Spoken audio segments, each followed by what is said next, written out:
பார்க்கும்போது அது நடந்திருக்காதுன்னா வாய்ப்பு இல்லாத மாதிரி தான் நம்மளுக்கு தெரியுது. இந்த பிஎன்எஸ் ஆக்ட் 82 சப்கிளாஸ் 2 கீழே கம்ப்ளைண்ட் கொடுத்தாங்கன்னா 10 வருஷம் வர கூட வந்து ஜெயிலுக்கு அனுப்புறதுக்கான பாசிபிலிட்டி இதில் அதிகமாக இருக்கா சார்? ஃபைனுமே இருக்கு. Jail with fine. ஸோ அவங்களுக்கு இந்த ஜுடிஷியல் செப்பரேஷனுக்கு வித்தியாசம் தெரியாமல் நான் போய் கல்யாணம் பண்ணிக்கிட்டேன்னு சொல்றது வந்து நம்புற மாதிரியே ஃபர்ஸ்ட் கிடையாது. புரியுது சார். ஏன்னா ஒரு நார்மலாக ஒரு கூகுளில் சர்ச் பண்ணாலும் சரி, இல்லை ஒரு அட்வொகேட் அப்ரோச் பண்ணி ஒரு 2 நிமிஷம் பேசினாலே ஜுடிஷியல் செப்பரேஷன்ன்றது வேற, டிவோர்ஸ் கிடையாது அப்படின்றத கிளியராக சொல்லியிருப்பாங்க. ஸோ அவங்களுக்கு வந்து அந்த நாலேஜ் இல்லாமல் கல்யாணம் பண்ணிட்டேன்னு சொல்றது நம்பும் வகையில் இல்லை. இப்போ மாதம்பட்டி ரங்கராஜ் பண்ணது வந்து லிட்டரலி பைகாமி. ஒரு ஆல்ரெடி ஒரு பர்சனோட கல்யாணம் ஆயிருக்கு, அவங்களோட பார்ட்னர் உயிரோட இருக்காங்க, இருக்கும் போது அவங்க கிட்ட லீகலா ஒரு டிவோர்ஸ் வாங்காம அடுத்து ஒரு மேரேஜ்குள்ள போனார்னா அது பேர் பைகாமி. முதல்ல ஆண்கள் வந்து அவங்களோட சபலத்தை கட்டுப்படுத்தணும்.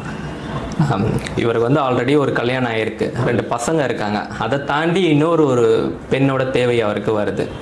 இவருக்கு இந்த விஷயம்லாம் அந்த ஒரு முடிவு பண்றாரு பாத்தீங்களா, அந்த டைம்ல இந்த மாதிரி விளைவுகள் எல்லாம் இவர் சந்திக்க வேண்டியது வரும்ன்றத அவர் ஒரு செகண்ட் யோசிச்சிருந்தாருன்னா இந்த விஷயத்துக்குள்ள போயிருக்க மாட்டார். ஸோ ஒரு மூமெண்ட்ல எல்லாம் பார்க்கும்போது ஆப்வியஸா அவங்க டிஃபேம் தான் பண்றாங்க. டிஃபேம் பண்ணி இது மூலியமா ஒரு செட்டில்மெண்டா இருக்கலாம், அவங்க வாட் எவர் இட் இஸ், அவங்க மோட்டிவ் என்னன்றது தெரியல. டிஃபேம் பண்ணுன்ற எய்ம்ல தான் இந்த விஷயம் பண்ண. ஏன்னா வந்து இப்ப சேர்ந்து வாழணும்ன்றவங்க ஒரு மீடியா பீப்புளை கூப்பிட்டு இந்த விஷயத்த பண்ண மாட்டாங்க, போட்டோஸை லீக் பண்ண மாட்டாங்க. இப்ப ஓகே அவர் மனசு தெரிஞ்சு சேர்ந்து வாழவே வந்துட்டாருன்னு வைங்களா, இவர் இதெல்லாம் லீக் பண்ணியிருக்காங்களே, இப்ப எப்படி அந்த 2 பேரும் அந்த பழைய ஒரு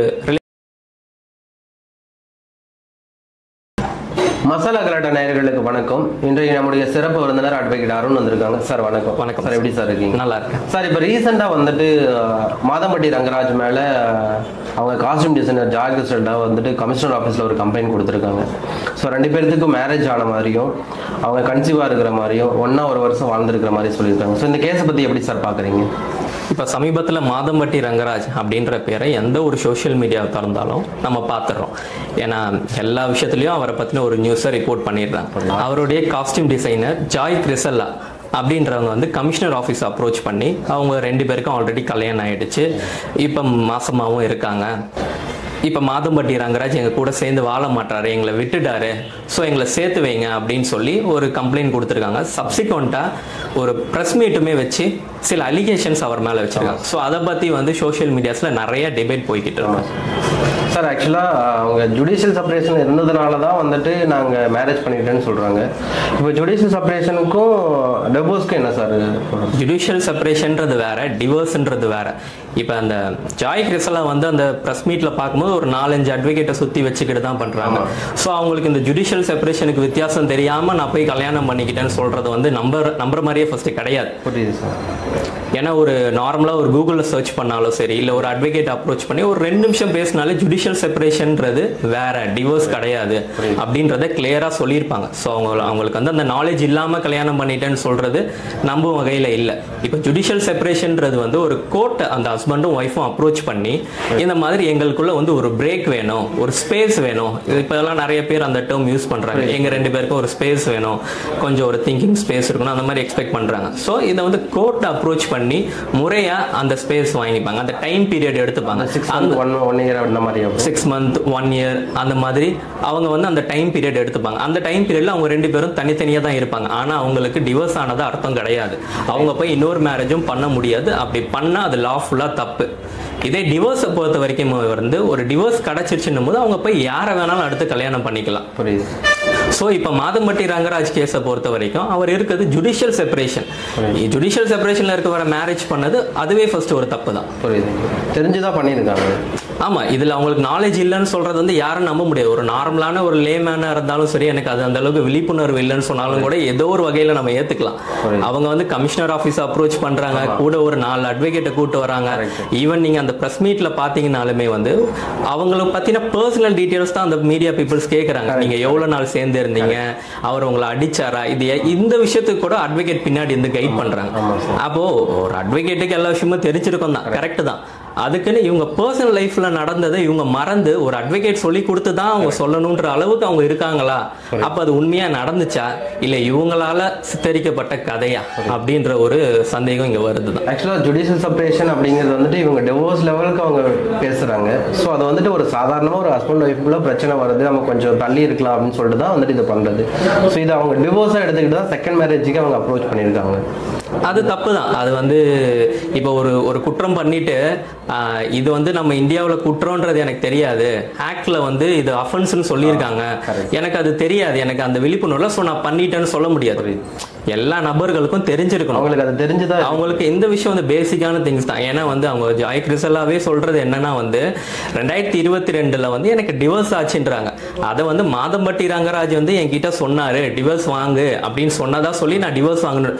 இப்போ ஒரு பர்சனை வந்து டிவோர்ஸ் வாங்கிட்டு வா நம்ம சேர்ந்துருக்கலாம் கல்யாணம் பண்ணலாம்னு சொல்லும் போது அவங்களுக்கு தெரியுது இவருமே வந்து இன்னொரு ஸ்ருதின்ற ஒரு பர்சனை கல்யாணம் பண்ணியிருக்காங்கன்ட்டு.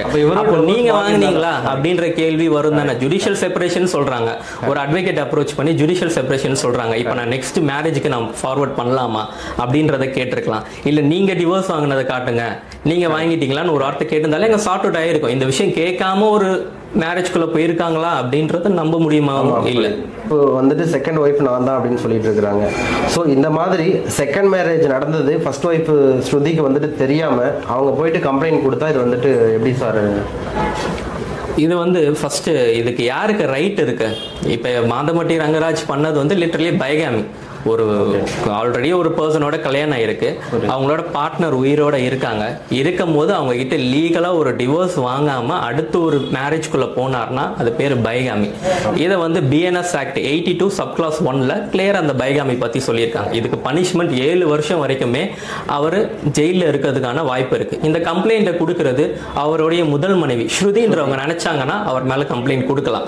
BNS ஆக்ட்ல செக்ஷன் 82 சப்கிளாஸ் 2ல என்ன சொல்லுதுன்னா அந்த செகண்ட் மேரேஜ் பண்றாங்க பாத்தீங்களா, அவங்க கிட்டயே போய் சொல்றது எனக்கு வந்து கல்யாணமே ஆகல, இல்ல வந்து எனக்கு கல்யாணம் ஆயிடுச்சு நான் டிவோர்ஸ் வாங்கிட்டேன் அப்படின்னும் போது அந்த செகண்ட் ஒய்ஃப் போய் கம்ப்ளைண்ட் கொடுக்கலாம். ஜாய் கிறிசலா வந்து அதிகபட்சம் அவங்க பண்ணக்கூடிய விஷயம் என்னன்னா BNS ஆக்ட் 82 சப்கிளாஸ் 2 கீழே அவர் மேல கம்ப்ளைண்ட் கொடுக்கலாம். ஆனா அவங்க கொடுத்திருக்க ஸ்டேட்மெண்ட்லாம் வச்சு பார்க்கும்போது அவங்க இந்த விஷயத்தெல்லாம் அவர் சப்ரஸ் பண்ணி கல்யாணம் பண்ணாங்களா இல்ல இந்த நாலேஜ் இல்லாம இவர் இந்த மேரி ஜாய் கிறிசலான்றவங்க கல்யாணம் பண்ணிக்கிட்டாங்களான்னு பார்க்கும்போது அது நடந்திருக்காதுன்னா வாய்ப்பு இல்லாத மாதிரி தான் நம்மளுக்கு தெரியுது. இந்த BNS ஆக்ட் 82 சப்கிளாஸ் 2 கீழே கம்ப்ளைண்ட் கொடுத்தாங்கன்னா 10 வருஷம் வர கூட வந்து ஜெயிலுக்கு அனுப்புறதுக்கான பாசிபிலிட்டி இதில் அதிகமாக இருக்கா சார்? ஃபைனுமே இருக்கு. Jail with fine. ஆக்சுவலாக வந்துட்டு இப்போ நாங்கள் 1 இயர் வந்துட்டு செப்பரேஷனாக நாங்கள் ஒரு அப்பார்ட்மெண்ட்டில் வாழ்ந்துருக்கோம்னு சொல்கிறாங்க. ஸோ இது இந்த மாதிரி சார் எடுத்துக்கிறது? அவங்க சொல்கிறது அவங்க எப்படி வேணாலும் சொல்லலாம், லாஸ்ட் 10 வருஷமாக நாங்கள் சேர்ந்துருந்தோன்னு கூட சொல்லலாம். ஆனால் இது எல்லாமே அவங்க எவிடென்ஷுவலாக ப்ரூவ் பண்ணணும். முதல்ல இந்த மேரேஜே வாய்டுன்னும் போது 1 இயர் சேர்ந்து வாழ்ந்தோன்னு சொல்லி என்ன பண்ண போகிறாங்க? புரியுது இல்லைங்களா? இப்போ நம்ம பேசுகிறத வச்சு இந்த ஜாய் கிறிசலா மட்டும்தான் தப்பு பண்ணாங்களான்னு பார்த்தா அப்படி கிடையாது. மாதம்பட்டி ரங்கராஜன் தப்பு பண்ணியிருக்காரு தான். அந்த அம்மா வந்து எனக்கு ஜுடிஷியல் செப்பரேஷனுக்கு அர்த்தம் தெரியாம பண்ணிக்கிட்டேன்னு கூட ஒரு கட்டத்துல நம்ம ஏத்துட்டு போயிடலாம். இவருக்கு தெரியும்ல, இவரு நம்ம வந்து ஸ்ருதின்ற ஒரு பொண்ணை கல்யாணம் பண்ணியிருக்கோம், 2 பசங்க இருக்காங்க, எல்லாமே தெரியுது, ஜுடிஷியலா செப்பரேஷன்ல தான் இருக்கும் அப்படின்ற விஷயமும் தெரியுதுல, டிவோர்ஸ் வாங்கலன்றதும் தெரியுதுல. அவர் போய் போட்டோ இந்த போட்டோலாம் வந்து லீக் பண்ணிருப்பாங்க, அந்த போட்டோல நல்லா போய் மேரேஜ் பண்ணி போட்டோலாம் போஸ்ட் கொடுத்துருப்பாரு. இப்போ ரீசெண்டா கூட ஹஸ்பண்ட் ஒய்ஃப் 2 பேரும் ஒரு ஃபங்க்ஷன்ல ஆமா அந்த மாதிரி விஷயம்லாம் பண்ணும்போது அவருக்கு தெரிஞ்சிருக்கும்ல நம்ம ஒன்னும் டிவோர்ஸ் வாங்கல, இது சட்டப்படி குற்றம்ட்டு. சோ அவர் பண்ண விஷயத்துக்கு அவர் இப்ப அனுபவிக்கிறாரு நம்ம எடுத்துக்க வேண்டியதான். இதுல 2 பேத்துல யார் இன்னசென்ட் கேட்டோம்னா வந்து 2 பேருமே இங்க இன்னசென்ட் மாதிரி தெரியல சார். அவங்க அந்த பிரஸ் மீட்ல என்ன சொல்றாங்கன்னா 1 இயரா நாங்க சேர்ந்து வாழ்ந்தோம், இப்ப வாங்க மறுபடியும் வாழலாம்னு சொல்லிட்டு கூப்பிடும் போது என்ன அடிச்சு துன்புறுத்துறாரு. இந்த 1 இயர்ல வந்துட்டு 2 டைம் கருக்கலைப்பு பண்ணிருக்காரு, வற்புறுத்தி கருக்கலைச்சிருக்காரு அப்படின்னு சொல்றாங்க. சோ இதை வந்துட்டு அந்த செகண்ட் ஒய்ஃப்னு சொல்றாங்கல்ல ஜாய் கிறிஸ்டலா, இவங்க போயிட்டு ஒரு கம்ப்ளைண்ட் பண்ணாங்கன்னா எந்த மாதிரி சார் கேஸ் பண்ணலாம்?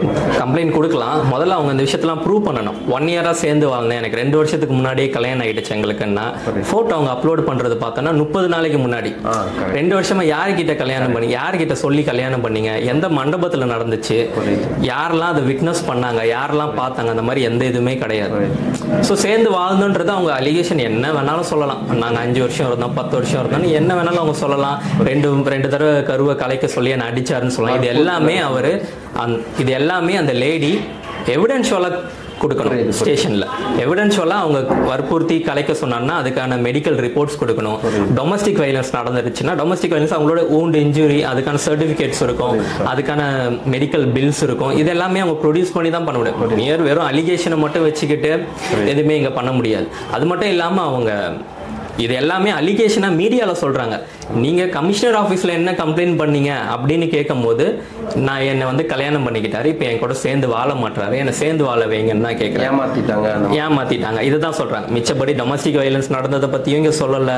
வேற இந்த கருவை கலைச்சிட்டாரு இந்த மாதிரி விஷயங்கள் இன்னும் நாங்க 1.5 வருஷம் இந்த மாதிரி மிச்ச அலிகேஷனை பத்தி எல்லாம் வந்து கம்ப்ளைண்ட்ல சொன்னதா அவங்க எங்கேயுமே சொல்லல. அதுல ஒன்னா வாழ்ந்தேன் அவங்க கூட வாழ ஆசைப்படுறேன்னு சொல்றாங்க.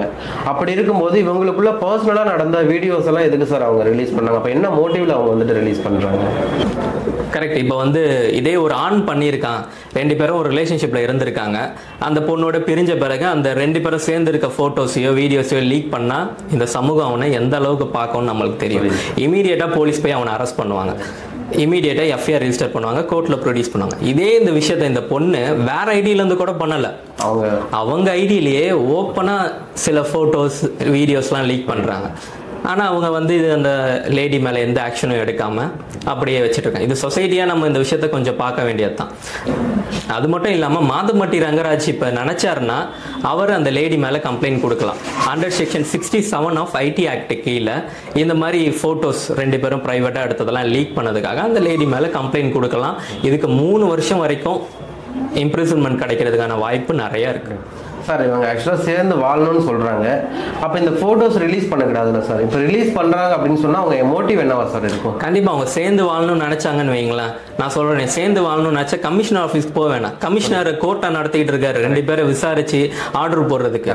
அவர் லான் ஆர்டர் பிரச்சனையே பார்த்துட்டு இருக்க போறாரு. இது லான் ஆர்டர் பிரச்சனை கிரியேட் ஆயிருக்குன்னா டொமஸ்டிக் வயலன்ஸ் ஆயிருந்தாலும் பைகாமி ஆயிருந்தாலும் நான் சொன்ன மாதிரி அண்டர் செக்ஷன் 82 சப்கிளாஸ் 2 கீழே அவர் சப்ரஸ் பண்ணி கல்யாணம் பண்ணியிருந்தாலும் நீங்க கமிஷனர் ஆஃபீஸை அப்ரோச் பண்ணலாம். இது ரெண்டையுமே நீங்க கம்ப்ளைண்ட்ல கொடுக்கல. ஏன்னா நீங்க கம்ப்ளைண்ட்ல கொடுத்தன்னு சொல்ற விஷயம் வேற. நான் சேர்ந்து வாழணும் என்னை விட்டு போயிட்டாருன்னு தான் சொல்றீங்க. அப்ப அதுக்கான ஜூரிஸ்டிக்ஷன் எங்க இருக்கு? ஃபேமிலி கோர்ட் அப்ரோச் பண்ணணும். ஃபேமிலி கோர்ட் அப்ரோச் பண்ணி ஒரு டிவோர்ஸ் வேணும்னும் போது டிவோர்ஸ் பெட்டிஷன் ஃபைல் பண்ற மாதிரி சேர்ந்து வாழணும் அப்படின்னு நம்ம கேட்கும் போது ரெஸ்ட்ரிக்ஷன் ஆஃப் கான்ஜுகல் ரைட்ஸ்னு பெட்டிஷன் இருக்கு. அதை ஃபைல் பண்ணும் போது அது கூட நீங்க இந்த டாக்குமெண்ட்ஸ் எல்லாம் எவிடன்ஸா கோர்ட்ல ப்ரொடியூஸ் பண்ணலாம். அப்போ கோர்ட் ஆர்டர் போடும் நீங்க போய் சேர்ந்து வாழுங்கன்னு சொல்லி. இதுதான் உங்களுக்கு இருக்க லீகல் ரெமெடி. இதை தாண்டி கமிஷனர் ஆபீஸ்க்கு போய் பாக்குறது, அப்புறம் வந்து மீடியா பீப்புள்ஸை கூப்பிட்டு ஒரு விஷயம் பண்ற மாதிரி கண்டிப்பா இது வந்து நம்ம ஜெனரலா பார்க்கும்போது ஆப்வியஸா அவங்க டிஃபேம் தான் பண்றாங்க. டிஃபேம் பண்ணி இது மூலியமா ஒரு செட்டில்மெண்டா இருக்கலாம். அவங்க வாட் எவர் இட் இஸ் அவங்க மோட்டிவ் என்னன்றது தெரியல. டிஃபேம் பண்ணுன்ற எய்ம்ல தான் இந்த விஷயம் பண்ண. ஏன்னா வந்து இப்ப சேர்ந்து வாழணும்ன்றவங்க ஒரு மீடியா பீப்புளை கூப்பிட்டு இந்த விஷயத்த பண்ண மாட்டாங்க, போட்டோஸ் லீக் பண்ண மாட்டாங்க. இப்ப ஓகே அவர் மனசு தெரிஞ்சு சேர்ந்து வாழவே வந்துட்டாருன்னு வைங்களா, இவர் இதெல்லாம் லீக் பண்ணிருக்காங்களே, இப்ப எப்படி அந்த 2 பேரும் அந்த பழைய ஒரு ரிலேஷன்ஷிப்ல போக முடியும்? இது சேர்றதுக்கான வாய்ப்புகள் ரொம்ப கம்மி இவங்க இந்த ஆக்டிவிட்டிஸ் எல்லாம் பண்ண பிறகு. ஸோ இவங்க பண்றதை வச்சு நம்ம பார்க்கும்போது இது கண்டிப்பா டிஃபேம் பண்றதுக்கான வாய்ப்புகளாக தான் இருக்கும் அப்படின்னு நான் நினைக்கிறேன். சார் இந்த மாதிரி பப்ளிக் ஃபிகர்ஸ், இந்த பொலிட்டீஷியன் இவங்கெல்லாம் வந்துட்டு செகண்ட் மேரேஜ் பண்ணும்போது இது காமன் பீப்புள் பார்க்கும்போது இது எப்படி சார் ரியாக்ட் பண்ணுவாங்க? இது வந்து அங்கே மட்டும்தான் நடக்குமான்னு கேட்டால் கிடையாது. நம்ம பக்கத்து வீட்டில் இந்த மாதிரி விஷயம் நடக்கும், எதிர்த்த வீட்டில் நடக்கும், எல்லா இடத்துலையும் நடக்குது தான். சட்டம் வந்து அவங்களுக்கு எக்ஸ்ட்ரா ஒரு ரெமிடிஸ் கொடுக்குதா இல்லை அவங்களுக்கு எதுவும் தனியாக? சட்டம் எல்லாருக்கும் ஒன்று தான். காசு இருக்கவனுக்கும் ஒரு சட்டம் தான், இல்லாதவனுக்கும் ஒரு சட்டம் தான், செலிபிரிட்டிக்கும் ஒரு சட்டம் தான். ஆனா இந்த மீடியா பீப்புள்ஸ் மீடியா வந்து இதை எக்ஸ்ட்ரா கவர் பண்றாங்க. டிஆர்பிக்காக நிறைய இந்த மாதிரி விஷயங்களை வந்து நிறைய கவர் பண்ணும்போது பொதுமக்களும் நிறைய பாக்குறாங்க. அவங்க பாக்குறாங்க இந்த சென்ஸ் அவங்க மீடியா பீப்புள்ஸ் இதை நிறைய நோட் பண்ணி இந்த மாதிரி பப்ளிஷ் பண்றாங்க. அதனால இதோட அட்டென்ஷன் தான் இந்த கேசஸ்ல அதிகமா இருக்கே தவிர யாரும் பண்ணாத விஷயத்த இங்க நடக்கல. எல்லா இடத்துலயும் இந்த பிரச்சனை நடந்துகிட்டு தான் இருக்கு. பைகாமின்றது நடக்குது தான். ஃபர்ஸ்ட் ஒய்ஃப் இருக்கும் போதே 2வது கல்யாணம் பண்றாங்க, அது நடந்துகிட்டு தான் இருக்கு. அது அவங்க விருப்பப்பட்டு ஒய்ஃப் வந்துட்டு அவங்களுக்கு தெரிஞ்சே பண்ணுறாங்க. ஸோ இவங்க சொன்னது பார்த்தா அவங்க வந்துட்டு ஜுடிஷியல் செப்பரேஷன் இருந்தாங்க, நாங்கள் தனியாக மேரேஜ் பண்ணிட்டோம் அப்படின்னு சொல்கிறாங்க. ஸோ அப்படி இருக்கும்போது வந்துட்டு இது என்ன மாதிரி அஃபெக்ட் பண்ணும்? அதுதான் இப்போ வந்து ஃபர்ஸ்ட் மேரேஜோட கன்சென்ட்டோட பண்ணாலும் சரி, இல்லை செகண்ட் ஒய்ஃபுக்கு தெரிஞ்சு இது பண்ணாலும், இப்போ நான் 2 பேரையும் ஏமாத்தல. ஃபர்ஸ்ட் ஒய்ஃப் ஒத்துக்குச்சு, செகண்ட் ஒய்ஃப் கிட்ட உள்ளதை சொல்லிட்டேன், கல்யாணம் பண்ணிக்கிறேன்னு சொல்லாமான்னு கேட்டால் சொல்லக்கூடாது. நம்மளோட இந்தியாவில் பைகாமி அஃபென்ஸ், அதுக்கு அதுக்கான பனிஷ்மெண்ட்டை சொல்லிட்டாங்க. உனக்கு இன்னொரு மேரேஜ் பண்ணணும்னு நினைச்சீங்கன்னா ஃபர்ஸ்ட் மேரேஜ் பண்ண லேடியோட மியூச்சுவலா டிவோர்ஸ் வாங்கிட்டு அடுத்து தான் நெக்ஸ்ட் மேரேஜ் லைஃப்குள்ள போக முடியும். ஸோ அப்படிதான் போகணுமே தவிர நான் 2 பேரோட கன்சென்ட்டோட தான் பண்ணேன், நான் 2 பேரையும் வந்து ஏமாத்தல அப்படின்னு சொல்லி மாதம்பட்டி ரங்கராஜ் டிஃபென்ஸ் எடுக்க முடியாது. சார் இந்த மாதிரி கேஸ்ல வந்துட்டு டொமஸ்டிக் வயலன்ஸ் ஆக்ட் எல்லாம் வந்துட்டு செகண்ட் ஒய்ஃபுக்கு ஹெல்ப் பண்ணுமா சார்? இந்த டொமஸ்டிக் வயலன்ஸ் வந்து செகண்ட் ஒய்ஃபுக்கு ஹெல்ப் பண்ணுமா அப்படின்னு கேட்குறீங்க இல்லைங்களா? செகண்ட் ஒய்ஃப்னு கிடையாது. ஒரு உமன் வந்து ஒரு லிவ் இன் ரிலேஷன்ஷிப்ல இருந்திருந்தாலுமே சரி, அவங்களுக்கு ஒரு டொமஸ்டிக் வயலன்ஸ் நடக்குதுன்னா இந்த ஆக்ட் கீழே அவங்க தாராளமாக கம்ப்ளைண்ட் கொடுக்கலாம், ரிஜிஸ்டர் பண்ணுவாங்க. உண்மையாக அந்த விஷயம் நடந்திருந்தா ஆக்ஷனும் எடுப்பாங்க. இப்போ இந்த கேஸை பொறுத்த வரைக்கும் நம்ம பார்க்குறோன்னா அவங்க சொல்கிறாங்க இந்த மாதிரி ஒரு வாரம் முன்னாடி கூட அவர் இந்த டிவி ஷோவில் கூப்பிட்டு என்ன அடிச்சாரு அப்படின்ட்டு. அப்போ போய் கம்ப்ளைண்ட் கொடுத்துருக்காங்களா அதை செக் பண்ணணும். அதுக்கப்புறம் வந்து யார் யாரெல்லாம் விட்னஸ் அவர் அடிச்சாங்க ஒரு டிவி ஷோவில் போய் அடிச்சதா சொல்கிறாங்க. அப்புறம் எப்படியும் 2-3 பேர் பார்த்துருப்பாங்க, அவங்கெல்லாம் சாட்சிகளாக இருக்கணும். அவங்களுக்கு வந்து அடிபட்டு இருந்தால் அந்த அடிபட்டதுக்கான சர்டிஃபிகேட்ஸ் கொடுக்கணும். இந்த மாதிரி விஷயத்தெல்லாம் அவர் அந்த லேடி எஸ்டாப்ளிஷ் பண்ணும்போது இவங்களுமே டொமஸ்டிக் வயலன்ஸ் ஆக்ட் கீழே கம்ப்ளைண்ட் கொடுக்கலாம். ஆனால் இவங்க கொடுத்த ப்ரெஸ் மீட்டில் பார்க்கும்போது அவங்க கொடுத்த கம்ப்ளைண்ட் ஒன்று தான், இவர் வந்து கல்யாணம் பண்ணிட்டு என் கூட சேர்ந்து வாழலை, எங்களை விட்டுட்டாரு அப்படின்னு மட்டும்தான் கொடுத்துருக்காங்க. ஸோ இது வந்து டொமஸ்டிக் வயலன்ஸ் ஆக்ட் கீழே வராது. அவங்க டொமஸ்டிக் வயலன்ஸ் நடந்திருக்குன்னு அலிகேஷனா மீடியா பீப்புள் முன்னாடி சொல்றாங்க. அதை கம்ப்ளைண்டா கொடுத்திருந்தாங்கன்னா கண்டிப்பா எஃப்ஐஆர் ரெஜிஸ்டர் பண்ணுவாங்க. ஒருவேளை அப்படி நடந்திருந்தா அவங்க கொடுத்துருக்கலாம், ஒருவேளை நடக்காத கூட இவங்க பொய்யா அலிகேஷன் கூட இருக்கலாம். ஏன்னா வந்து இப்ப அந்த கம்ப்ளைண்ட் கொடுக்கணும்னா அதுக்கான எவிடென்ஷுவலா போலீஸ் கிட்ட அவங்க சொல்லணும் இல்லைங்களா? நம்ம மீடியா பீப்புள் கிட்ட அங்க பிரஸ் மீட்ல சொல்ற மாதிரி ஓவராலா ஒரு அலிகேஷனை சொல்ல முடியாது. எனக்கு அடிபட்டுச்சு, என்ன அடிச்சாங்கன்னா எங்கம்மா போனேன், எப்பமா போனேன், யார் யாருமா இருந்தா, இந்த மாதிரி விஷயங்களெல்லாம் கேட்பாங்க. இதெல்லாம் அவங்க எஸ்டாப்ளிஷ் பண்ணணும். ஸோ இதெல்லாம் உண்மையாக நடந்ததுன்னா அவங்க மேபி கொடுத்துருக்கலாம். கொடுக்கலன்னும் போது அது என்னன்றது அவங்களுக்கும் மாதம்பட்டி ரங்கராஜுக்கும் தான் தெரியும். சார் இப்போ மாதம்பட்டி ரங்கராஜோட ஃபர்ஸ்ட் ஒய்ஃப் ஸ்ருதி இருக்காங்கல்ல, அவங்க வந்துட்டு மாதம்பட்டி ரங்கராஜ் மேலே வந்துட்டு கிரிமினல் கேஸ் கொடுக்கலாமா, சிவில் கேஸ் கொடுக்கலாமா? அவங்க நினைச்சாங்கன்னா ரெண்டு கேஸுமே கொடுக்கலாம். சிவில் கேஸும் கொடுக்கலாம். சிவில் கேஸ் எந்த மாதிரி கொடுக்கலாம்னா லைக் இந்த பைகாமின்றது இங்கே ப்ரூவ் ஆகுது இல்லைங்களா? பைகாமிக்கு அது ஒரு கிரவுண்டாக வச்சு ஒரு டிவோர்ஸ் பெட்டிஷன் ஃபைல் பண்ணி டிவோர்ஸ் கேட்கலாம். ரெண்டாவது மெயின்டெனன்ஸ் கேட்கலாம். அதுக்கப்புறம் இல்லாமல் அவங்களுக்கு 2 பசங்க இருக்காங்க, சின்ன பசங்க. அந்த 2 பசங்களுக்குமே மெயின்டெனன்ஸ் கேட்டு சிவில் கேஸ் ஃபைல் பண்ணலாம். சப்சிக்வெண்ட்டாக இவர் பைகாமியில் ஈடுபட்டிருக்கனால under section 82 subclause 1 of BNS act கீழே அவர் மேலே எஃப்ஐஆர் ரிஜிஸ்டர் பண்ணி கிரிமினல் ப்ரொசீடிங்ஸும் அவர் மேலே இனிஷியேட் பண்ணலாம். சார் இந்த மாதிரி கிரிமினல் கேஸ், சிவில் கேஸ் இது ரெண்டையும் பேரலா ஃபைல் பண்ண முடியுமா, இல்ல ஒரு கோர்ட்ல மட்டும் தான் ஹேண்டில் பண்ணுமா? இப்போ சமீபத்தில் சுப்ரீம் கோர்ட்லேயும் சொன்ன விஷயம் என்னன்னா, கிரிமினல் கேஸ் வேற, சிவில் கேஸ் வேற.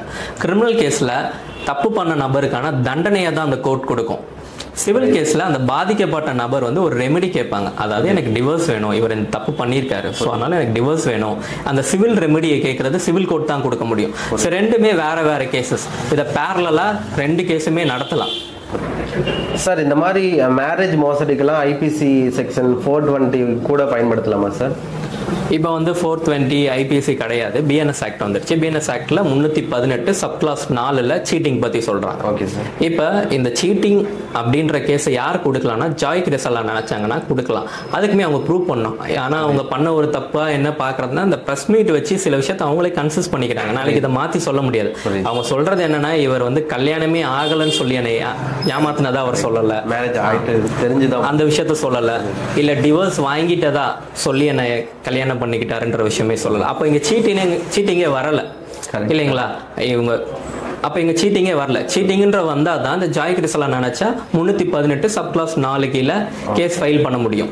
இப்போ இவங்க சீட்டிங்கே இல்லை, அவர் உள்ளதை சொல்லிட்டாரு இல்லைங்களா, நாங்க ஜுடிஷியல் செப்பரேஷன்ல இருக்கோன்றத சொல்லிட்டாரு. ஸோ அது தெரிஞ்சு கல்யாணம் பண்ணிக்கிட்டாங்க அவங்க. அப்படின்னும் போது சீட்டிங் கீழே இது வராது. இருந்தாலுமே அதுக்குன்னு மாதம்பட்டி ரங்கராஜ் பண்ணது வந்து எந்த அஃபென்ஸ் கீழேயும் வராதான்னு கேட்டால் நான் முன்னாடி சொன்ன மாதிரியே 82 சப்கிளாஸ் 2 கீழேயோ இல்லை 82 சப்கிளாஸ் 1 கீழே பிஎன்எஸ் ஆக்ட் கீழே அவருக்கு பனிஷ்மெண்ட் கிடைக்கிறதுக்கான எல்லா வாய்ப்புகளுமே இருக்கு. மாதம்பட்டி ரங்கராஜோட ஃபர்ஸ்ட் ஒய்ஃப் ஸ்ருதி வந்துட்டு எனக்கு தெரியாம ஹஸ்பண்ட் ரெண்டாவது கல்யாணம் பண்ணிக்கிட்டாரு அப்படின்னு சொல்லிட்டு அவங்க கிரிமினல் கேஸ் ஃபைல் பண்ணலாமா சார்? தாராளமா. கிரிமினல் கேஸ்ன்னும் போது நான் சொன்ன மாதிரி இந்த 420 இந்த 318 சப்கிளாஸ் 4 வந்து டிபேட்டபிள் தான். சப்சிக்வெண்ட்டாக 318 சப்கிளாஸ் 4 கீழே சீட்டிங்னு கொடுக்க முடியுமான்னு கேட்டால் அது டிபேட்டபிள். அந்த ஃபேக்ட்ஸை ஃபுல்லாக நரேட் பண்ணி சீட்டிங் இதை தவிர்த்து வேறு எதனா இன்வால்வ் ஆகிருக்கான்றதை பேஸ் பண்ணி தான் அந்த செக்ஷன் உள்ளே இன்கார்பரேட் பண்ணுவாங்களா பண்ண மாட்டாங்களான்றது இருக்குது. சார் இந்த மாதிரி கம்ப்ளைண்ட் பண்ணுறதுக்கு மேக்ஸிமம் கோர்ட்டுக்கு தான் போவாங்க. இவங்க ஏன் கமிஷனர் ஆஃபீஸ் போயிருக்காங்க? ஒருவேளை இதில் கமிஷனருக்கு என்ன சார் பவர் இருக்குது இந்த மாதிரி கேஸ்? அவங்க கிட்ட தான் கேட்கணும். ஏன்னா வந்து கூட இன்னும் ஒரு 4 அட்வொகேட்ஸ் எல்லாருமே இருக்காங்க. ப்ராப்பராக ஒரு கிளைண்ட் அப்ரோச் பண்ணும்போது நாங்கள் என்ன சொல்லுவோம்னா, சேர்ந்து வாழணும்னு விருப்பப்படும் போது ஃபேமிலி கோர்ட்டில் restriction of conjugal rights petition file பண்ணி 2 பேரும் சேர்ந்து வாழ்றதுக்கு என்ன வழியோ அதை பார்ப்போம், மீடியேஷன் அனுப்போம், இந்த மாதிரி விஷயத்துக்கு பார்ப்போம். இல்லை டொமஸ்டிக் வயலன்ஸ் இவங்க சொல்கிற அலிகேஷன் மாதிரி டொமஸ்டிக் வயலன்ஸ் நடந்திருக்கு, 2 தடவை என் கருவை கலைச்சிருக்காரு, இந்த மாதிரி விஷயங்கள்லாம் நடந்திருக்குன்னும் போது அவங்களோட ஜூரிஸ்டிக்ஷன்ல இருக்க ஆல் உமன் போலீஸ் ஸ்டேஷன் போய் அவர் மேல கம்ப்ளைண்ட் கொடுப்பாங்க. எஃப்ஐஆர் சப் இன்ஸ்பெக்டர் தான் போட முடியும், அவர் தான் ரெஜிஸ்டர் பண்ண முடியும் எஃப்ஐஆர். இது ரெண்டுத்தையுமே விட்டுட்டு ஸ்ட்ரெயிட்டா கமிஷனர் ஆஃபீஸ்க்கு போய், அது மட்டும் இல்லாமல் ஸ்ட்ரைட்டாக கமிஷனர் ஆஃபீஸ்க்கு போயிட்டு எனக்கு டொமஸ்டிக் வயலன்ஸ் நடந்திருக்குன்றது கம்ப்ளைண்ட் கொடுத்தது அவங்க சொல்லலாம். இவர் கல்யாணம் பண்ணிட்டு விட்டு கமிஷனருக்கு அதாங்க வேலை. கமிஷனருக்கு வந்து பிளான் ஆர்டர் ப்ராப்ளம் எவ்வளவோ விஷயங்கள் இருக்கு, அதெல்லாம் அவர் மேனேஜ் பண்ணுவாரா? இவங்க குடும்ப பிரச்சனையை வந்து அவர் தீர்த்து கட்டுறதுக்கு வந்து ஒரு அவங்க டீமை அவங்க டீமை வச்சு இந்த விஷயத்தெல்லாம் சால்வ் பண்ணிட்டு இருப்பாரா? ஸோ இது வந்து சும்மா ஒரு ஃபார்மாலிட்டிக்கு கொடுத்த மாதிரி தான் நான் பார்க்குறேன். ஏன்னா அந்த அவங்க சொல்ற விதம், நான் கமிஷனர் ஆஃபீஸில் நீங்கள் என்ன கொடுத்தீங்கன்னு கேட்கும்போது அவங்க சொல்ற விதத்தை பார்க்கும்போது இல்லை பெருசு கிரிமினல் அஃபென்சஸ் அட்ராக்ட் ஆகிற மாதிரி இல்ல. கம்ப்ளைண்ட் கொடுத்தேன் அப்படிங்கிற மாதிரி இந்த மாதிரி இந்த நபரை நான் கல்யாணம் பண்ணியிருந்தேன், நாங்கள் 2 வருஷமா கல்யாணம் பண்ணி இருக்கோம், இப்போ என்னை விட்டுட்டு போறாரு, என் குழந்தைக்கு அவர் தான் அப்பா, அவர் வந்து வாழ சொல்லுங்க, இதுதான் நான் கம்ப்ளைண்ட்ல கொடுத்தேன்னு சொல்றாங்க. மீடியால சொல்றாங்க, நிறைய அலிகேஷன் சொல்றாங்க, அவர் என்ன அடிச்சாரு, போன வாரம் கூட அடிச்சாரு, என்னை வந்து இந்த மாதிரி ஏமாத்தினா நிறைய சொல்றாங்க. அதெல்லாம் கம்ப்ளைண்ட்ல கொடுத்ததா சொல்லல. அப்ப இங்க கமிஷனருக்கு வேலை கிடையாது, அவருக்கு ஜூரிஸ்டிக்ஷனே கிடையாது. சிவில் கோர்ட் பண்ண வேண்டிய வேலையை கமிஷனர் எப்படி பார்ப்பாரு? ஸோ அவங்களோட மோட்டிவ் இதுல அதிகபட்சம் இருக்கிறதுக்கானது டிஃபேம் பண்ணணும், 4 பேருக்கு இந்த விஷயத்தை தெரிய வைக்கணும். கமிஷனர் ஆஃபீஸ் போன கையோட வந்து அப்படியே ஒரு ப்ரெஸ் மீட்ல உட்காந்து எல்லாத்தையும் அவரை பத்தி சொல்லணும் அப்படின்றது தான் அவங்களோட மோட்டிவா இருக்கணும் நான் நினைக்கிறேன் பர்சனலா. மேபி இந்த கேஸ் என்னை பொறுத்த வரைக்கும் எப்படி முடிய வாய்ப்பு இருக்குன்னா செட்டில்மெண்ட்ல முடிகிறதுக்கான வாய்ப்புகள் நிறைய இருக்கு. இப்போ ஒரு வேளை வந்துட்டு அவங்க வந்துட்டு அடிச்சிருக்காங்க இந்த மாதிரி இருந்தாங்கன்னா, அவங்க கிட்ட ப்ரூஃப் இருந்ததுன்னா கமிஷனர் ஆஃபீஸ்லேயே வந்துட்டு இந்த மாதிரிலாம் பண்ணாங்கன்னு கம்ப்ளைண்ட்லேயே லிஸ்ட் பண்ணியிருப்பாங்களே. ஸோ இப்போ ஏன் கம்ப்ளைண்ட்ல எதுவுமே கொடுக்காம பிரஸ் மீட்ல வந்துட்டு இதை சொல்றாங்கன்னா ஏதோ சம்திங் இருக்கலாம், கண்டிப்பா இருக்கலாம். சப்போஸ் எதுவும் அவங்க டொமஸ்டிக் வயலன்ஸ் கீழே கொடுக்குறாங்கன்னா கமிஷனர் ஆஃபீஸ் அப்ரோச் பண்ணலாம். அதுக்கு நான் கமிஷனர் ஆஃபீஸே போகக்கூடாதுன்னு கேட்டால் அப்படிலாம் கிடையாது, போகலாம். போய் சொல்லும் போது கமிஷனர் என்ன பண்ணுவார்னா அந்த கன்சர்ன்ட் ஜூரிஸ்டிக்ஷன்ல இருக்க போலீஸ் ஸ்டேஷனுக்கு இன்ஸ்ட்ரக்ஷன் கொடுப்பாரு. இந்த மாதிரி வந்து கம்ப்ளைண்ட் கொடுக்குறாங்களே, நீங்க ஏன் எஃப்ஐஆர் ரிஜிஸ்டர் பண்ணல, நான் அனுப்புறேன் ரிஜிஸ்டர் பண்ணுங்க, இந்த இன்ஸ்ட்ரக்ஷன் தான் போகுமே தவிர அவர் உட்காந்து அங்கே கேஸை நடத்த மாட்டார். இப்போ நம்ம கோர்ட்டுக்கு போனோம்னா கூட ஃபர்ஸ்ட் ஒய்ஃப் இருக்கிறது தெரிஞ்சே நான் 2வது கல்யாணம் பண்ணிக்கிறேன்னு சொன்னா அந்த கேஸ் எப்படி சார் பார்ப்பாங்க? இது பெருசா வந்து இவங்க இதுல வந்து என்ன சேர்ந்து ரெஸ்ட்ரிக்ஷன் ஆஃப் கான்ஜுகல் ரைட்ஸ் போங்க நான் சொல்றேன் இல்லைங்களா. அதனால இப்ப இந்த செகண்ட் ஒய்ஃப் இவங்க எப்படி போவாங்கன்னா போக முடியாது தான். அவங்களுக்கு கோர்ட்டுக்கு போனாலுமே வந்து இவங்க லீகலா வெட்டட் ஒய்ஃபா இருக்கணும் அப்படி கிடையாது. ஒரு போட்டோ மட்டும் தான் போட்டிருக்காங்க, அது ரிஜிஸ்டர் ஆயிருக்கா மேரேஜ்னா தெரியல, எந்த மண்டபத்துல நடந்துச்சுன்னா தெரியல. கோவில்ல ரெஜிஸ்டர் பண்ணிருக்கிறோம் அப்படின்னு சொல்றாங்க. கோவில்ல ரெஜிஸ்ட்ரேஷன் பண்ண மாட்டாங்க, சப் ரிஜிஸ்டர் ஆபீஸ்ல தான் ரெஜிஸ்டர் பண்ணுவாங்க. கோவில்ல அந்த ரெசிப்ட் ஆனா கொடுப்பாங்க, ரெசிப்டை மட்டும் வச்சுக்கிட்டு அவங்க சொல்றாங்க, அது அவங்களுக்கு தான் தெரியும் என்னன்றது. சார் இப்போ அவங்க உமன்ஸ் மகளிர் ஆணையம் போனா இது எப்படி சார் இருக்கு? கண்டிப்பா மகளிர் ஆணையம் போறாங்கன்னும் போது அவங்களுக்கு ஹெல்ப் பண்ணுவாங்க, யாரை போய் அப்ரோச் பண்ணணும், அவங்க அப்ரோச் பண்ணி எஃப்ஐஆர் ரிஜிஸ்டர் பண்ணலன்னா அவங்க எல்லாம் வந்து பேசுறது, அந்த மாதிரி விஷயத்தை தான் அவங்களும் பண்ண முடியும். இப்போ அவங்க கிட்ட போனாலுமே அவங்க என்ன சொல்லுவாங்கன்னா ஸ்டேஷனுக்கு வாமா, உனக்கு டொமஸ்டிக் வயலன்ஸ் இப்படி நடந்திருக்கா வாமான்னு சொல்லி கூட்டு போய் ஸ்டேஷன்ல உட்கார வச்சு பேசி எஃப்ஐஆர் போட சொல்லி இன்சிஸ்ட் பண்ணுவாங்க. இதுதான் மகளிர் ஆணையம் சப்போர்ட் மட்டும் பண்ணுவாங்க. கண்டிப்பா சார் இந்த மாதிரி கேஸ் எல்லாம் வந்துட்டு பொதுவாகவே எத்தனை வருஷம் ட்ராக் ஆகும்? ஸோ எவ்வளோ நாள் எடுக்கும் இது முடியும்? இது நார்மலாக வந்து ஒரு restriction of conjugal rights file பண்ணுறாங்க, சேர்ந்து வாழணும் விருப்பம் பண்ணுறாங்க, நம்ம நார்மலாக ஒரு டிவோர்ஸ் பெட்டிஷன் நடக்கிற மாதிரி 2லேருந்து 3 வருஷம் எடுத்துக்கிறதுக்கான வாய்ப்புகள் இருக்குது. அதே மாதிரி கிரிமினல் கேஸை பொறுத்த வரைக்குமே வந்து ஒரு 1.5 வருஷம் 2 வருஷம் வந்து கேஸ் எடுத்துக்கிறது ஆவரேஜாக அந்த டைம் வந்து கேஸ் எடுத்துக்கும். சார் லாஸ்ட் ஒரு கொஸ்டின் சார், இந்த மாதிரி விஷயத்தை தவிர்க்கிறதுக்கு ஆணும் பெண்ணும் என்ன பண்ணணும்? முதல்ல ஆண்கள் வந்து அவங்களோட சபலத்தை கட்டுப்படுத்தணும். இவருக்கு வந்து ஆல்ரெடி ஒரு கல்யாணம் ஆயிருக்கு, 2 பசங்க இருக்காங்க, அதை தாண்டி இன்னொரு பெண்ணோட தேவை அவருக்கு வருது. இவருக்கு இந்த விஷயம்லாம் அந்த ஒரு முடிவு பண்றாரு பாத்தீங்களா, அந்த டைம்ல இந்த மாதிரி விளைவுகள் எல்லாம் இவர் சந்திக்க வேண்டியது வரும்ன்றத அவர் ஒரு செகண்ட் யோசிச்சிருந்தாருன்னா இந்த விஷயத்துக்குள்ள போயிருக்க மாட்டார். ஸோ ஒரு மூமெண்ட்ல அந்த விஷயத்தை கட்டுப்படுத்த முடியாம பண்ற தப்புனால இவ்வளோ பெரிய கான்சிக்வன்சஸை அவர் வந்து இந்த விஷயத்துல அவர் தப்பா இருக்கலாம், ப்ரொஃபஷனலி மேபி அவர் கரெக்டா இருக்கலாம், நல்ல ஒரு சர்வீஸ் கொடுத்துக்கிட்டு இருக்கலாம், ஆனா அவருக்கு அங்க ப்ரொஃபஷனலும் அடி வாங்குது. ஸோ இந்த ஒரு டிஃபேம் ஆன மாதிரி ரொம்ப நிறைய டிஃபேம் ஆயிருக்கு, அவருக்கு நிறைய நெகட்டிவிட்டி நிறைய இதாயிருக்கு. ஸோ இந்த மாதிரி விஷயங்கள் ஆண்களும் சரி பெண்களும் சரி ரெண்டு பேருமே வந்து ஒரு மேரேஜ்னு போயிருக்கோம், ஒருத்தனுக்கு ஒருத்தி அப்படின்றது தான் நம்மளுடைய பண்பாடு. அதை மெயின்டைன் பண்ணணும். உங்களுக்கு அந்த லைஃப் பிடிக்கலையா, டிவோர்ஸ் வாங்க, அடுத்து யாரை பிடிச்சிருக்கோ போய் கல்யாணம் பண்ண. அதை விட்டுட்டு இந்த மாதிரி இல்லீகல் அஃபேர், இந்த மாதிரி பைகாமிலாம் இருக்கும் போது அதுக்கான கான்சிக்வன்சஸை நீங்க ஃபேஸ் பண்ண ரெடியா இருக்கணும். இப்போ சமீபத்தில் வாரன் பஃபர்ட்டோட ஒரு இன்டர்வியூ கூட பார்த்திருந்தேன். வாரன் பஃபர்ட் எல்லாருக்கும் தெரிஞ்சிருக்கும், பெரிய பெரிய ஸ்டாக் மார்க்கெட்ஸ்லாம் இன்வெஸ்ட் பண்ணி அவரோட டிசிஷன் மேக்கிங்க்கு அவர் வந்து நல்ல வெல்த்தியா இப்போ இருக்கார். ஸோ அவ்வளோ பெரிய பெரிய டிசிஷன்ஸை மேக் பண்ணியிருக்காரு. அவர்கிட்ட ஒரு இன்டர்வியூவில் கேட்குறாங்க, நீங்கள் எடுத்த டிசிஷன்லேயே பெஸ்ட்டான டிசிஷன் எது அப்படின்னு கேட்கும்போது அவர் சொல்றது, நான் என் மனைவியை தேர்ந்தெடுத்தது தான். ஸோ அவர் நினச்சிருந்தா என்ன வேணாலும் சொல்லியிருக்கலாம், நான் வந்து இந்த கம்பெனியில் இன்வெஸ்ட் பண்ணது எனக்கு பெரிய ப்ளஸ், ஸோ அந்த டிசிஷனால இன்னைக்கு நான் இவ்வளோ சம்பாரிச்சிருக்கேன், இவ்வளோ ரிட்டர்ன் வந்திருக்குன்னு சொல்லியிருக்கலாம். ஆனால் அவர் சொல்றது என் மனைவியை தேர்ந்தெடுத்தது தான். எவ்வளோ கோடி வச்சிருந்தாலும் சரி, எவ்வளோ பணம் வச்சிருந்தாலும் சரி, அன்னைக்கு நைட்டு வீட்டுக்கு போகும்போது ஃபேமிலி ஒழுங்கா இருந்தால் தான் அவன் நிம்மதியாக தூங்க முடியும். வீட்டில் அந்த நிம்மதி இல்லை, நீங்கள் சூஸ் பண்ணுறதே ஒரு தப்பான ஒரு நபரை சூஸ் பண்ணிட்டீங்கன்னா எவ்வளோ பணம் இருந்தாலும் நீங்கள் அதுக்கான விளைவுகளை சந்திச்சு தான் ஆகணும். ஒரு நல்ல மனைவியை ஒரு நல்ல துணையை சூஸ் பண்ணிட்டீங்க, உங்கள் லைஃப் நல்லா இருக்குன்னா அதுலேயே இருங்க, சபலத்துக்கு ஆளாகாதீங்க. ஏன்னா ஆசைகள் எல்லாமே எல்லாருக்கும் இருக்க தான் செய்யும். ஆடு மாடு இல்லை, என்ன இது வேணாலும் நம்மளுக்குன்னு ஒரு கட்டுப்பாடு இருக்கு, ஒரு ரூல்ஸ் இருக்கு, ரெகுலேஷன் இருக்கு.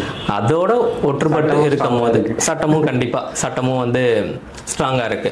அப்படின்னும் போது அதுக்கேற்ற மாதிரி ஒரு மாரலா நம்ம கரெக்டா இருந்தோம்னா இந்த மாதிரி விஷயங்களை ஆணும் சரி பெண்ணும் சரி ரெண்டு பேருமே இந்த மாதிரி விஷயங்களை தவிர்த்துக்கலாம். மேக்ஸிமம் இந்த மாதிரி செலிபிரிட்டிஸ் இல்லாம காமன் பீப்புளும் வந்துட்டு இதை ஃபாலோ பண்ணுவாங்க. கண்டிப்பாக இது வந்து விஷயங்கிறதால நமக்கு தெரியுது. ஈவன் காமனா இருக்கிறவங்களும் அந்த மாதிரி இப்போ இது ஒரு செட்டில்மெண்ட்ல முடியுதுன்னு வைங்களேன். மட்டி ரங்கராஜ் வந்து ஒரு 5 கோடி 10 கோடின்ட்டு ஸ்டீல் அவர் வந்து மெயின்டெனன்ஸ் கொடுக்க வேண்டியதோ இல்லை வந்து ஒரு செட்டில்மெண்ட் கொடுக்க வேண்டியதோ போகும். இதே ஒரு காமன் மேனுக்கு இந்த விஷயம் நடக்கும்போது சில லட்சத்துல நடக்கும். எப்படி இருந்தாலும் அந்த பிரச்சனையை ரெண்டு பேரும் ஃபேஸ் பண்ண தான் போறாங்க. அந்த நம்பர் தான் அதுல டிஃப்ரெண்ட். அவனுக்கு அது பெரிய அமௌண்ட், இவனுக்கு இது பெரிய அமௌண்ட். ஸோ அதனால அங்க அவங்க பண்ணாதான் தப்பு, அவங்க பண்ணாதான் மாட்டுவாங்க, நம்ம பண்ணா ஒண்ணும் இல்லை அப்படின்லாம் நினைச்சுக்கிட்டு இருந்தீங்கன்னா கிடையாது. ஏன்னா இப்ப தெருவுக்கு தெரு வந்து ஒரு ஊர்ல 4-5 அட்வொகேட் இருக்காங்க. நீங்க உங்க மனைவியை ஏமாத்தி ஒரு கல்யாணம் பண்றீங்க, இல்ல உங்க மனைவியை போட்டு அடிக்கிறீங்கன்னும் போது அப்படியே பக்கத்துல போய் ஒரு அட்வொகேட் இந்த மாதிரி என் புருஷன் பண்றாரு என்னங்க பண்றதுன்னா அவர் A to Z சொல்லிடுவாரு. எந்த கேஸ் ஃபைல் பண்ணணும், என்ன பண்ணணும், அதுல என்ன சொல்லணும், எல்லாத்தையுமே அவர் கைட் பண்ணிடுவார். அதுக்கப்புறமா அவன் ஃபீல் பண்ணணும் லைஃப் லாங் உட்காந்து. அதனால இந்த மாதிரி விஷயங்கள் எல்லாம் கட்டுப்படுத்திக்கிட்டு மனைவியுமே ஒரு பார்ட்னரா பாருங்க, பார்த்து வந்து அவங்களும் ஈக்குவலா ட்ரீட் பண்ணி ரெண்டு பேரும் ஒரு மியூச்சுவல் அண்டர்ஸ்டாண்டிங்ல இருந்தா மட்டும்தான் அந்த வாழ்க்கை நல்லா இருக்கும். சார் இவ்வளோ பிஸி ஷெட்யூல் டைம் கொடுத்தீங்க, ரொம்ப நன்றி சார். Thanks sir. தேங்க்யூ.